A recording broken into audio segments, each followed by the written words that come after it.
अबला पर अत्याचार करते हो, ध्यान रखिए। आपसे निवेदन है,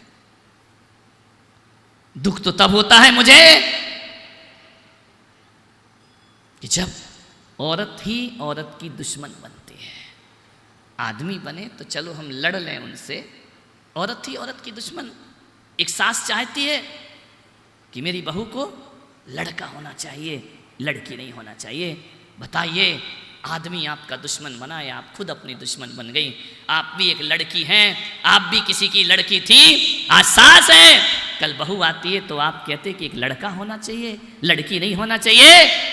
औरत का दुश्मन औरत ही बन गई, ध्यान रखना। इस बुराई से लड़ना बहुत कठिन है।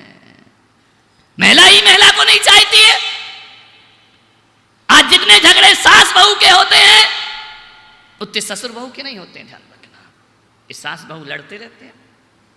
नहीं, भव्या की बात नहीं कर रहा हूं, उसकी तभी तारीफ सुनी है मैंने, ध्यान रखना। सास बहू के झगड़े, पारिवारिक कलह, पारिवारिक लड़ाई, औरत ही औरत से लड़ती है, औरत ही औरत को बर्दाश्त नहीं करती है। इस लड़ाई से कैसे मुक्त होंगे हम, ध्यान रखिए। मानिए, आज मैं बात कर रहा हूं मुंबई के देवनार कत्ल खाने की बात नहीं कर रहा हूं, स्लाटर हाउस की बात नहीं कर रहा हूं, मैं दिल्ली के ईदगाह स्लाटर हाउस की बात नहीं कर रहा हूं, ध्यान रखिए। मैं आपसे हैदराबाद के अलकवीर कत्ल खाने की बात नहीं कर रहा हूं। एक और स्लाटर हाउस है जो बड़े बड़े घरों में पनप रहा है, अमीरों के घरों में पनप रहा है, महाजनों के घरों में पनप रहा है।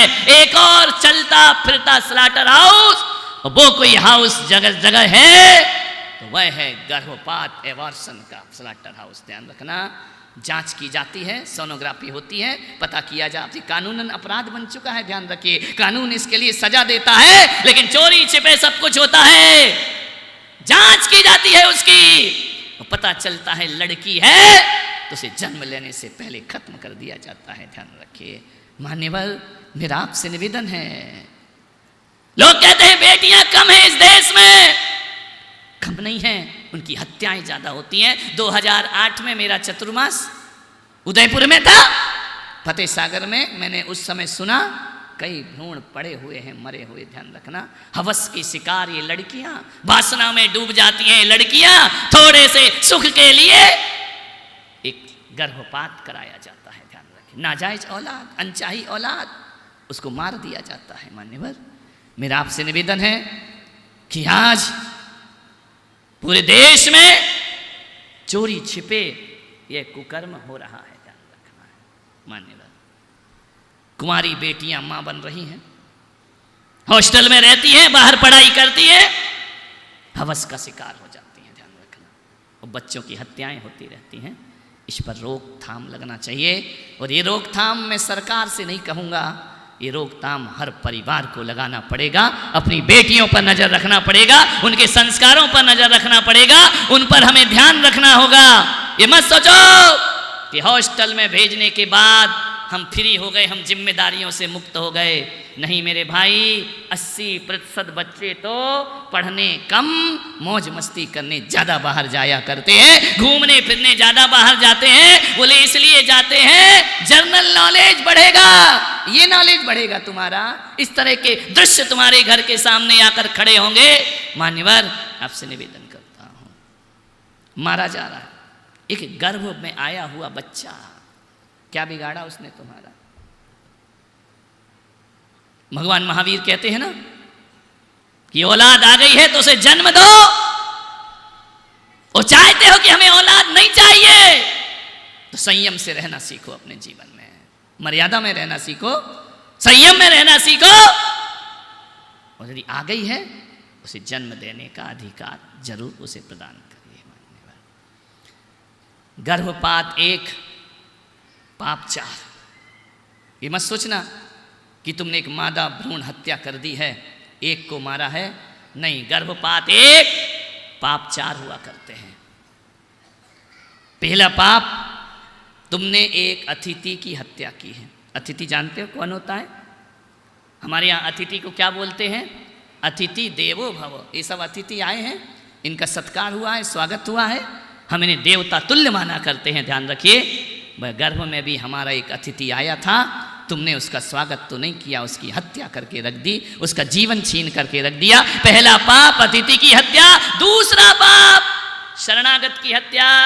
वह बच्चा आपके गर्भ में, आपकी शरण में आया था, उस शरणागत के साथ दुर्व्यवहार आपने किया है, ये दूसरा पाप है। तीसरा पाप, तुमने एक दीनहीन अनाथ की हत्या की है। और चौथा पाप जो कभी तुम्हें क्षमा नहीं करेगा, तुमने अपने ही खून की हत्या की है, अपने ही खून की आप हत्या। अरे एक नागिन भी बच्चा खाती है, लेकिन मालूम है वो नागिन बच्चे कब खाती है? बच्चे को जन्म देने के बाद। लेकिन आपकी जिंदगी तो नागिन से भी बदतर है।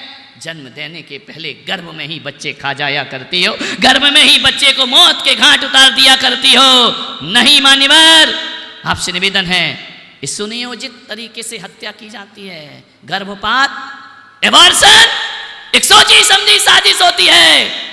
एक अनाथ बच्चे को 3 लोग मिलकर मारते हैं। एक वो पति जो अपनी पत्नी को प्रेरित करता है गर्भपात के लिए, वो सास जो अपनी बहू को एबार्सन के लिए मजबूर करती है। ध्यान रखिए, पहले पापी हत्यारे वो हैं। दूसरे हत्यारे वो डॉक्टर जो चंद पैसों के लिए भ्रूण हत्या किया करता है, एबार्सन कर दिया करता है। और तीसरी हत्यारिन वो माँ जिसे रक्षक कहा जाता है, वही भक्षक बन करके खड़ी हो जाया करती है। कहीं कोई एबार्सन होता है तो 3 हत्यारे हुआ करते हैं। मैं आपसे निवेदन करता हूँ, 3 लोग मिलकर के एक बच्चे को मारा जाता है, एक बच्चे का एबार्सन किया जाता है। मैं तो कानून से कहता हूँ कि जन्म लेने के बाद किसी की हत्या करो तो जो सजा मिलती है, गर्भ में हत्या करो तो वैसा ही दंड आदमी को प्राप्त होना चाहिए। क्योंकि गर्भ में भी एक चैतन्य आत्मा है, गर्भ में वो मांस का पिंड नहीं है, वो जीता जागता इंसान है। ध्यान रखिए, उसका आपने गर्भपात किया है, मानवता को मार के रख दिया। ध्यान रखिए, हमारे यहाँ एक नियम है ना, जिसके घर में कोई सुसाइड कर ले तो 6 महीने का पातक लगता है। मालूम है? 6 महीने वो मंदिर नहीं जा सकता, 6 महीने वो मुनियों को आहार नहीं दे सकता, 6 महीने वो इंद्राणी नहीं बन सकता, 6 महीने वो धर्म का काम नहीं कर सकता। कौन? जिसके घर में कोई सुसाइड करता है। अरे मर गया बोर, सजा मिल रही जिंदा लोगों को। इनने क्या किया है मेरे भाई? लेकिन एक कानून व्यवस्था है।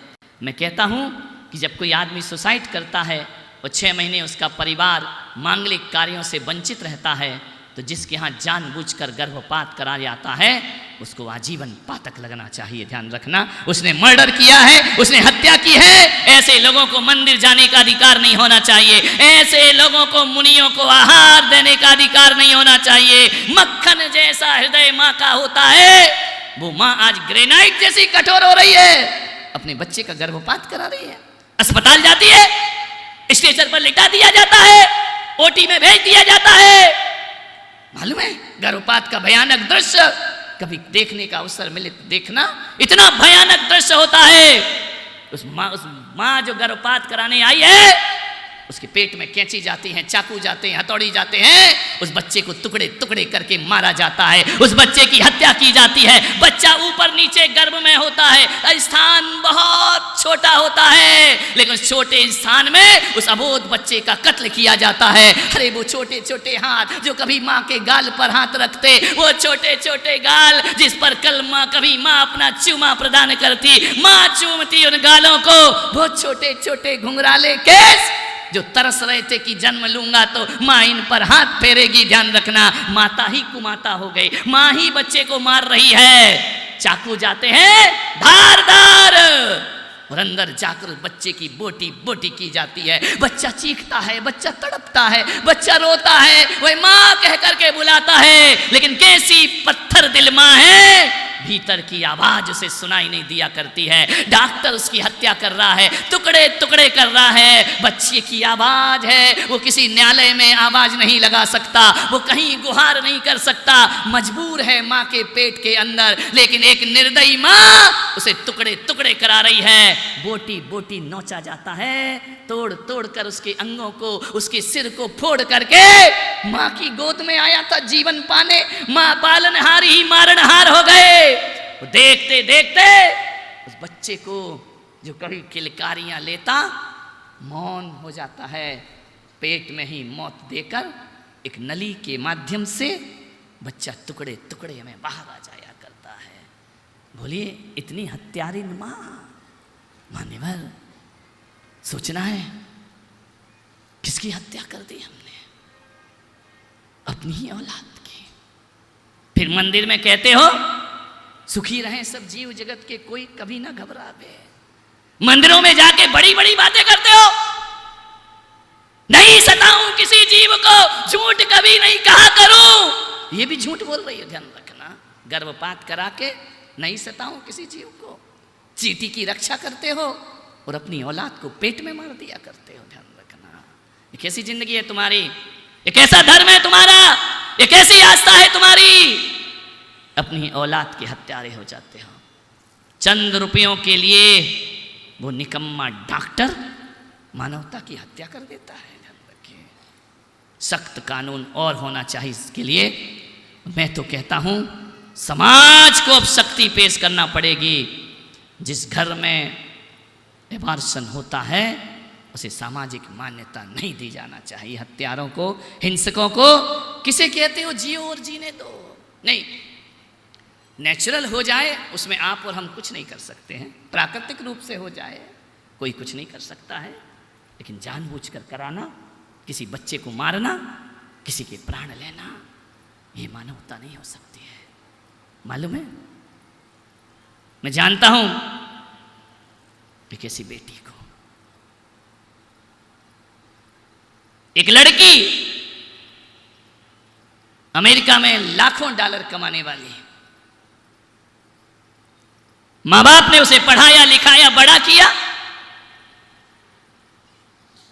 मां बाप बूढ़े हो गए, लड़की अमेरिका में थी।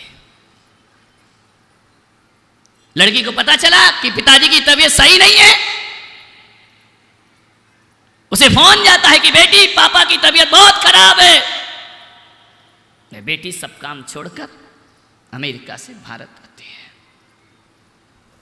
लेकिन उसकी बदकिस्मती थी, उसे पापा नहीं मिलते हैं, दुनिया से विदा हो जाते हैं। फूट फूट कर रोती है वो लड़की कि जिन पापा ने मुझे इतनी ऊंचाइयां प्रदान की, आज वो जीवन वो अब मेरी जिंदगी में नहीं है। एक दिन हुआ, 2 दिन हुआ, 13वां हुआ। माँ ने कहा बेटा अब तू अमेरिका चली जा। उस लड़की ने कहा कि माँ तुम यहाँ अकेली रहो, मैं अमेरिका जाऊँ। नहीं, अब पापा नहीं है ना, अब मैं तुम्हारे साथ रहूँगी। माँ ने कहा बेटा तेरा इतना बड़ा पैकेज है, इतना रुपया कमा रही है, वहीं रह, मेरे साथ क्यों रहेगी? मैं जी लूँगी, अभी मेरे हाथ पैर में ताकत है। नहीं माँ, मैं तुम्हें छोड़कर कभी नहीं जा सकती हूँ, मैं तुम्हारा साथ नहीं छोड़ूंगी। यहाँ 50,000 लाख रुपए भी कमा लूंगी चलेगा, वहाँ लाखों डॉलर की मुझे आवश्यकता।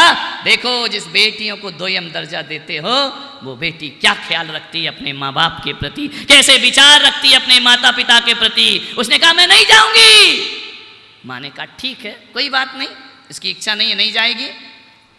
मेरा चतुर्मास हुआ बंबई में, मैं पहुंचा, उसकी माँ आई बेटी को लेकर, बोली महाराज इसको समझाओ। मैंने कहा क्या हुआ? बोली ये शादी नहीं कर रही है, ये बोल रही है मैं शादी नहीं करूँगी। मैंने कहा बेटा शादी क्यों नहीं करोगी? बोली महाराज मैं अपने माँ बाप की इकलौती बेटी, यदि मैं ससुराल चली गई तो मेरी माँ का क्या होगा, मैं शादी नहीं कर सकती। माँ ने कहा महाराज इसको समझाओ, पागल हो रही है, मेरे कारण अपनी जिंदगी बर्बाद कर रही है। अरे इसे समझाओ महाराज, आशीर्वाद दो कि ये शादी करे, अपना घर बसाए, ये अपना घर बसा लेगी तो मैं शांति से प्राण छोड़ सकूंगी अपने। बेटी ने कहा माँ मैं विवाह नहीं करूंगी। और करूंगी तो एक शर्त पे करूंगी कि जो मेरे साथ मेरी माँ को भी रखे या मेरी माँ के साथ रहे, वो लड़का ही मेरे लिए विवाह के योग्य होगा, वरना किसी लड़के से मैं शादी। अब ऐसा लड़का उस माने का कौन मिलेगा महाराज? कोई दुनिया में ऐसा लड़का मिलता है क्या कि बेट पत्नी को भी ले जाए, उसकी माँ को भी ले जाए? ऐसे बढ़ के कहाँ मिलते हैं दुनिया में? नहीं मिलेंगे महाराज, ये कुंवारी रह जाएगी लड़की। मैंने कहा चिंता मत करो, मत सोचो ज्यादा, हो जाएगा जो होना है। मालूम है उस लड़की ने कहा कि जो भी लड़का देखने आता मेरी माँ की जिम्मेदारी लोगे। लड़के देख करके वापस लौट जाते, ध्यान रखना कि तुम्हें भी ले जाएं और तुम्हारी माँ को भी ले जाएं, इतना बड़ा काम तो हमसे नहीं हो सकता है। कोई ने उससे शादी नहीं की। उसने कहा मैं जीवन भर कुंवारी रह जाऊंगी, लेकिन अपनी माँ को छोड़ करके कहीं नहीं जाऊंगी। माँ के जार जार आंसू, माँ की ममता। माँ चाहती थी कि नहीं, बेटी का घर बस जाना चाहिए। ध्यान रखना, एक लड़का मेरा भक्त उसे मिला। मैंने कहा शादी करेगा उससे, लेकिन माँ मिलेगी दहेज में, ध्यान रखना। बोले करूँगा। ध्यान रखना, दुनिया में आज भी ऐसे महान लोग हैं इस धरती पर। उसने कहा करूँगा महाराज शादी। उसने विवाह किया, आज वो साथ साथ रहा करते हैं। एक मेरा भक्त है जयपुर में, रितेश लोहाड़िया। उसकी शादी एक लड़की से हुई, इकलौती बेटी थी। पिता की मौत हो गई, माँ अकेली, कैंसर हो गया उसे, ध्यान रखना। उसने कहा कि माँ, पत्नी की माँ को कहा घबराओ नहीं, ये दामाद नहीं, ये बेटा है तुम्हारा, ध्यान रखिए, ये तुम्हारी सेवा करेगा।